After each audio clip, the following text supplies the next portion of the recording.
we are told that Norway is a dream. A place where the workday is a mere 6 hours, where prisons are more humane than most hotels, and where society runs on a quiet, shared understanding of happiness. We picture a postcard of colorful houses nestled against dramatic fjords, a near-perfect civilization operating on its own terms, detached from the world's chaos. But a flawless utopia is often a story with missing pages. What is the true cost of this paradise? What silent agreements must be made to sustain it? This isn't a journey to confirm a fairy tale. This is an expedition into the intricate machinery of a nation that has mastered the art of balance. A voyage that follows the deep, powerful currents flowing beneath its serene surface. The myth of the 6-hour workday in Norway is one of its most alluring exports, a beacon for overworked people everywhere. It paints a picture of a society that has transcended the relentless grind. The reality, however, is far more practical and perhaps more impressive. The standard work week in Norway as of 2025 is 37.5 hours, essentially 7.5 hours a day. So, where does the legend come from? It stems not from a lack of work, but from a cultural obsession with efficiency, woven into the very fabric of their society by a concept they call tillit. Trust. Norwegian work culture is built on this profound foundation of trust and autonomy. The typical office day isn't padded with performative presenteeism. Meetings are purposeful and brutally concise, often preceded by pre-meetings, where key issues are ironed out so that the actual group meeting is for decision-making only. The cultural phenomenon of flat hierarchies means an intern can challenge a CEO's idea without fear of reprisal. The best idea wins, not the one from the highest-ranking person. This directness can be jarring to outsiders, but it eliminates layers of time, wasting bureaucracy. When the workday ends, it truly ends. The societal expectation is that you have a life outside of your job. Replying to emails at 9 p.m. is not seen as dedication. It's often viewed as poor time management. This deep cultural respect for personal time, for fritid, isn't just a perk. It's a cornerstone of the social contract. This efficiency allows Norwegians to leave work on time, collect their children from state, subsidize daycare, and head not to a shopping mall, but perhaps to a forest trail or a nearby lake. But this inviolable balance is not free. It is funded by one of the most robust taxation systems in the world. The stunningly comprehensive welfare state is a direct result of this. In 2025, the average Norwegian taxpayer contributes a significant portion of their income to the state, with top marginal rates approaching 47%. It's a trade-off willingly made. What do they get in return? They get up to 49 weeks of parental leave at 100% pay, or 59 weeks at 80% pay, split between parents. They get free education up to the university level. They get a healthcare system where the out-of-pocket cost is capped at around $300 per year, after which almost everything is free. They get unemployment benefits that ensure a dignified standard of living while they find new work. This is the fine print of the Norwegian dream. Individual wealth is exchanged for collective well-being. So, the question isn't whether they work less, but rather what their work builds a society where the safety net is so strong that the fear of catastrophic failure, of getting sick, of losing a job, of having a child, is dramatically reduced. This fundamental security changes everything. It changes how you work, how you raise a family, and even how you treat those who fall outside the law. This brings us to Norway's most radical social experiment, its prison system. The images are indeed shocking to an outsider. In facilities like Halden Prison, often called the world's most humane, there are no bars on the windows.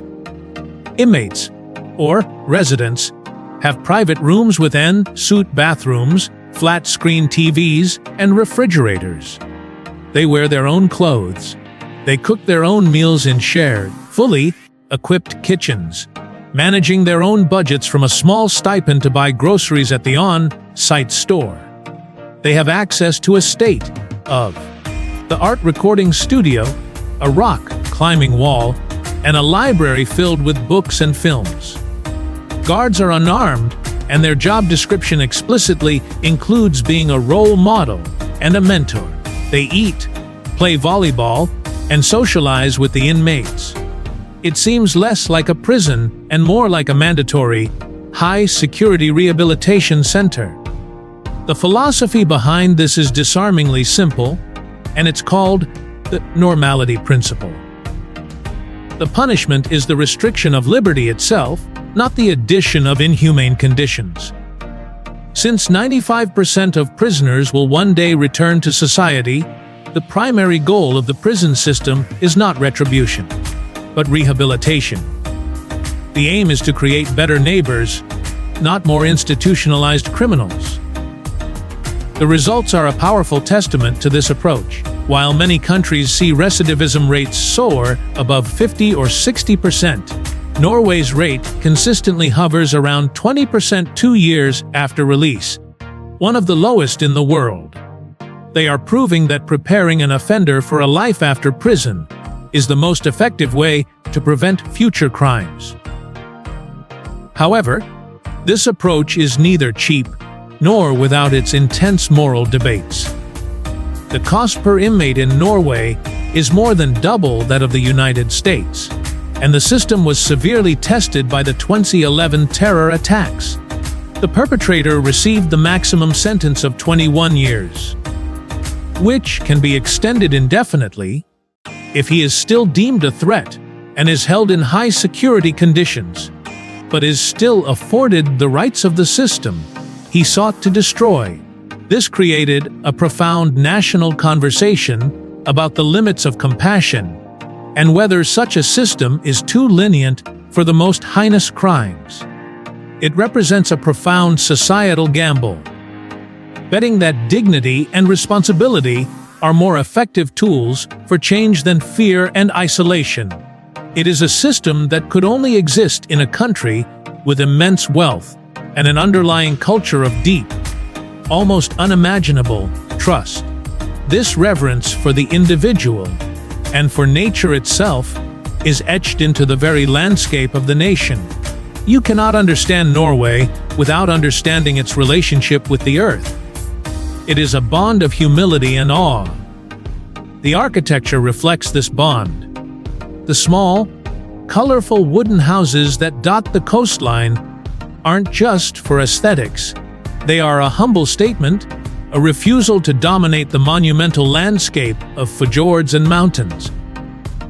Instead of raising forests for sprawling highways, Norwegians construct engineering marvels. The LD Tunnel, the world's longest road tunnel at 24.5 kilometers, or the Atlantic Ocean Road, which leaps across an archipelago in a series of breathtaking bridges. They are feats of engineering designed to intrude as little as possible. This philosophy is also why you won't find massive, all-inclusive resorts blotting out the coastline. Instead, tourism is focused on smaller, boutique accommodations that blend into their surroundings. This reverence is codified in a cultural concept known as friluftsliv. Literally, free air life. It's more than a hobby, it's a national philosophy taught from kindergarten. It is the deeply ingrained belief that physical and spiritual well-being are intrinsically linked to being outdoors.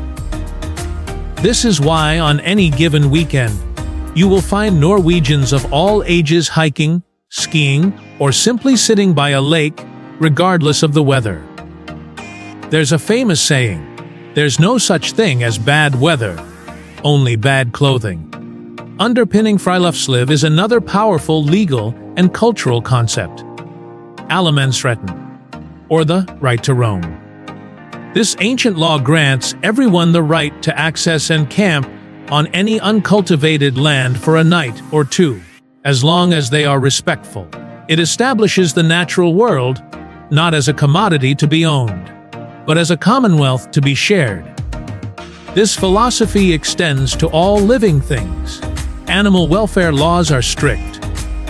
While the idea that you cannot spay your pet is a misunderstanding, the regulations ensure that any such procedure is done for the animal's welfare, not the owner's convenience. Hunting is not banned, but it is meticulously regulated, viewed as a part of nature's cycle, not a sport of conquest. This profound connection to their natural resources is also the primary reason for Norway's most significant political decision of the last half-century to stand alone. Twice, in 1972 and 1994, the Norwegian people have voted no to joining the European Union. From the outside, it seems perplexing. Why would a nation of just 5.5 million people turn its back on the world's largest trading bloc? The answer lies not in arrogance, but in a fierce desire for self-determination, funded by an almost unbelievable source of wealth. The discovery of vast oil and gas reserves in the North Sea in the late 1960s changed Norway forever. But instead of indulging in a short-term spending spree that has plagued so many other resource-rich nations, the so-called resource curse, the government made a decision of extraordinary foresight. In 1990, they established the Government Pension Fund Global. Every dollar of surplus revenue from the oil and gas industry goes directly into this fund. Today, it is the largest sovereign wealth fund on the planet, worth well over $1.5 trillion. It owns on average 1.5% of every single listed company in the world. The government is only allowed to spend the projected annual return of the fund, not the capital itself, ensuring that this wealth will benefit generations of Norwegians long after the last drop of oil is extracted. This colossal financial cushion allows Norway to maintain its expensive welfare state and chart its own course without being beholden to EU directives on fishing quotas or agricultural policy. Two industries vital to its identity and culture. They are not, however, isolationists. Through the European Economic Area (EEA) agreement, Norway enjoys access to the EU's single market. It is a unique position. They adopt much of the EU's legislation without having a formal vote on it, a situation often called fax democracy. It's the price they pay for sovereignty. This monumental wealth and fierce independence shape the nation, but they also create a central paradox. Norway's identity as a global environmental champion is funded almost entirely by the export of fossil fuels. This internal conflict is a major source of political debate as the country grapples with its transition to a post-oil future. Living in this near-perfect society comes with its own unique pressures and paradoxes. The first and most immediate is the staggering cost of living. Those high salaries are immediately counteracted by some of the highest prices in the world. As of 2025, a simple pint of beer in Oslo can easily cost you $12, and a basic lunch can set you back $25. The median price for a small apartment in the capital can easily exceed $500,000. The economic comfort is real, but it operates within a very expensive and demanding ecosystem. Then there is the challenge of the climate, something no amount of money can change. The video, perfect summers are glorious but fleeting. The winters are long, cold, and, most importantly, dark. North of the Arctic Circle, the phenomenon of Emrikitid, or the polar night, means the sun doesn't rise for months. This profound lack of light has a tangible effect on the national psyche. Norwegians have adapted by mastering the art of kos, a concept similar to Danish hygge, which centers on finding coziness, warmth, and connection in the dark months. It's about candles, warm blankets, good conversation, and shared meals. It's a deliberate, conscious strategy for psychological survival. This brings us to the most subtle challenge for any newcomer, the social code. While Norwegians are polite, helpful, and speak impeccable English, breaking into established social circles can be incredibly difficult.